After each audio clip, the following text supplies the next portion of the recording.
most times you're going to see uncertainty in your staff first. Um, the responsiveness that staff will have to work asked to be done, to any slight changes in process or procedure. When uncertainty is all around, or the perception even that uncertainty is all around someone, um, you're going to start to see frayed emotions, frayed nerves, right? There's going to be a lack of trust that's displayed. You have staff who begin to look in a puzzled way towards everything that a manager or supervisor may be sharing. They'll be doing the head nodding to leadership as messaging is shared. But the second that the leaders are done sharing, the head nod turns to this, the opposite way. And you'll see that uncertainty sort of grip that person's productivity. You'll see an increase in presenteeism, right? And to define that, where someone is coming to work, but they're really not there, right?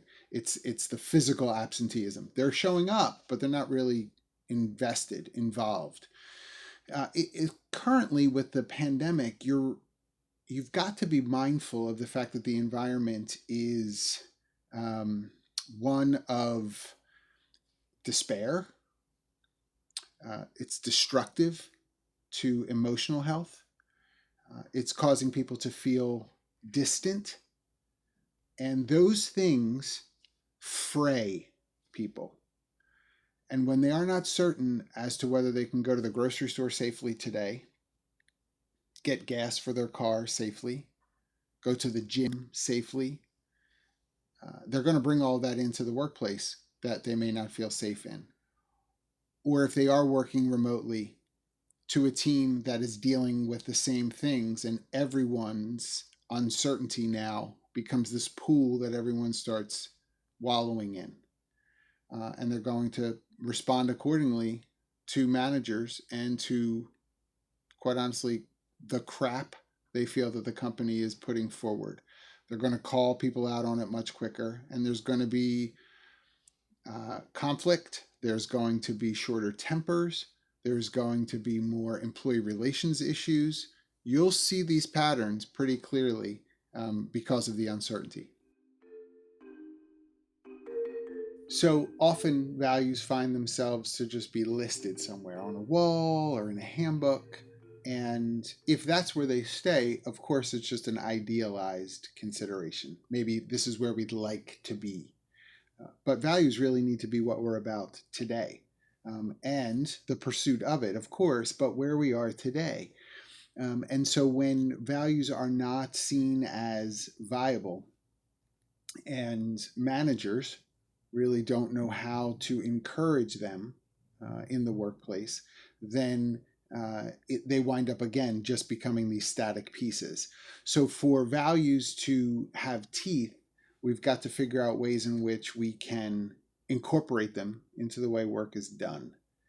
And so most times your staff are going to be the ones that sort of tell you what's true, what's not. So start with your supervisors and managers. Ask them, right? Where do you see trust happening in the workplace, and integrity, and whatever your values might be?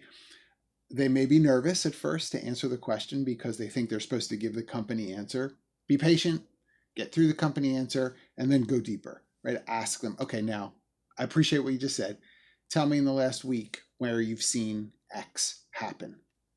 And if they're fumbling, if they're trying to make up stories, you know that it isn't really happening the way that it needs to, right? That it is something that is idealized rather than authentic. And if you're really brave, you'll go one step deeper and actually do some interviewing with your line level staff. Ask those folks, show them the values, and ask if they believe that these are the values of the company. Again, you'll have some brave ones who feel like they have nothing to lose and will tell you, no, these are things that nobody pays attention to or cares about.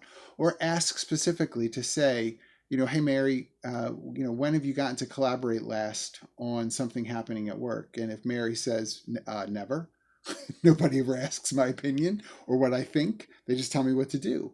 So then collaboration would be a really hard value for someone to believe is happening in the organization. Look for where teeth happen for these values rather than just theory. Where can you chomp down on it and see, okay, yeah, we're really about this particular value? Test it. So values ought to be measured in some way. So you're going to be able to notice if you're doing performance based evaluations, how those values are incorporated in the work. And quite honestly, think that way. When you are doing something formalized, for example, like a performance appraisal, how do the values, the list of values that you have, line up to the work being done? Incorporate them, whether that is a formalized performance appraisal, as I mentioned. Some of you do monthly one-on-ones with your team where you have significant time. Some of you are doing weekly check-ins, daily check-ins, whatever mechanics that you have in place for performance conversation. Work in values as being aligned in some way with the work being done. That's how you're going to be able to know that the values have merit, that the individual being talked to, coached, mentored, knows these values are more than just concept, but really it's supposed to happen in the way in which we do work. So that if something like consistency is a value for the organization, look at the ways in which you can measure consistency in a particular task or duty or responsibility. Don't just rate them to say, how trustworthy are they? How consistent are they? 1 to 5. That's not going to help you. It has to be done in a way where it lines up to the work being done. Be thoughtful that way as a supervisor or manager. And if you're doing sort of 360s, make sure that people know that they're looking for some of these values to be active as well. Make sure you're asking other people to observe and record some of this, not anecdotally, but be specific about those values in action. So mental health is so vital right now. I get that there are posts on Facebook and an article thrown up on LinkedIn, and I don't want to knock that, but we really have to be serious about mental health. I'm very much aware that we, in most of the folks in the workplace, are not mental health professionals, and I'm not asking anybody to become one unless that's what you choose to do, and I don't want you to pretend to be one. But what I would say is we have to be really thoughtful about mental health kinds of check ins. And a lot of that can happen through very easy conversation. How are you doing? Don't let fine just be the answer. Have times where people can unpack a little bit more. It's been really stressful. This school situation is tough on our family. We are struggling with balancing our schedule. We're struggling with the way in which we communicate with one another because of it.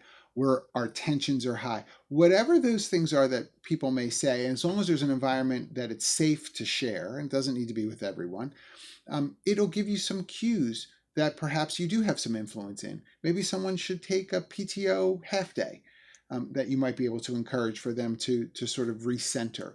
Maybe they're going to bring up something that has to do with work hours, and you can be flexible or amenable to the work from home and times that they need to be on their computers, whatever it might be that you have control over, sure. But beyond that, you can also just be a font of information for resources available. You might just need to tell that staff person, hey, do you know that human resources has some resources available to you? Links to services being offered by the county or our EAP program, or let them know what's available. It's important to be mindful about mental health and not just to say your mental health is important, but actually do something about it. Direct people towards it. Even if you are not the direct professional, you absolutely can be a resource giver.